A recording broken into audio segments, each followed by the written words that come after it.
ইতিপূর্বে বিশ্ববিদ্যালয়ে প্রতিষ্ঠিত ছিল যে গেজেট পাওয়া মাত্র 30 অক্টোবরের মধ্যে নির্বাচন দেওয়া হবে, কিন্তু গেজেট প্রকাশের কালক্ষেপণ হওয়ায় তা পিছিয়ে যায়। পরবর্তীতে 28/10/2025 তারিখে গেজেট পাওয়ার পর শিক্ষার্থীদের দাবি হয়ে ওঠে দ্রুত নির্বাচন আয়োজনের।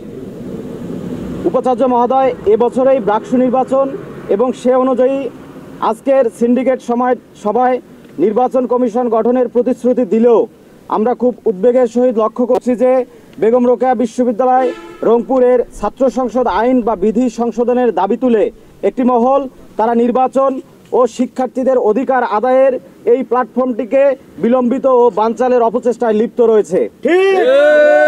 আমরা বিশ্বাস করি আইনটি শতভাগ স্বয়ংসম্পূর্ণ নয়, কিন্তু কিছু জায়গায় তা সংশোধনীর প্রয়োজন রয়েছে বটে, তবে তা নির্বাচন আয়োজনের অন্তরায় নয় বা ব্রাকসু প্রতিষ্ঠার পরবর্তীতে তা সংশোধনযোগ্য।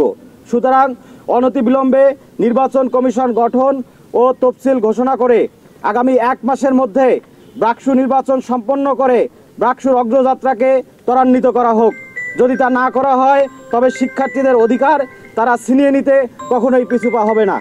সম্মানিত সাংবাদিকবৃন্দ এবং দেশবাসী, আপনারা দেখেছেন এই উত্তরের বাতিঘর খ্যাত বেগম রোকেয়া বিশ্ববিদ্যালয় যুগে যুগে এখানে আমাদের যে নির্মাণাধীন নারী শিক্ষার্থীদের জন্য যে হল, আমাদের যে রিসার্চ ইনস্টিটিউট, শিক্ষার্থীদের জন্য যে প্রাণের দাবিগুলো, এটি কিন্তু বারংবার হতে গিয়েও কিসের যেন একটি প্রশ্নবোধকে আটকে গিয়েছে। আমরা বলতে চাই এই ছাত্র সংসদ শিক্ষার্থীদের অনশনের ফসল, দীর্ঘ লড়াই সংগ্রামের ফসল। যত কোনো পক্ষ যদি এটিকে বানচালের জন্য চেষ্টা করে তাহলে এই বেগম রোকেয়া বিশ্ববিদ্যালয়ের শিক্ষার্থীরা সেটির দাঁত ভাঙা জবাব দেবে এবং কোনো ষড়যন্ত্রই এই বেগম রোকেয়া বিশ্ববিদ্যালয় ছাত্র সংসদ প্রতিষ্ঠায় অন্তরায় হতে পারবে না।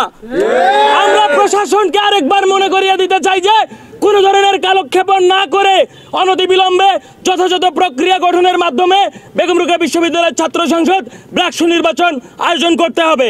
অন্যথায় শিক্ষার্থীরা তাদের যে অধিকার, সেই অধিকার কিন্তু তারা ছিনিয়ে নেবে, তারা আদায় করে নেবে।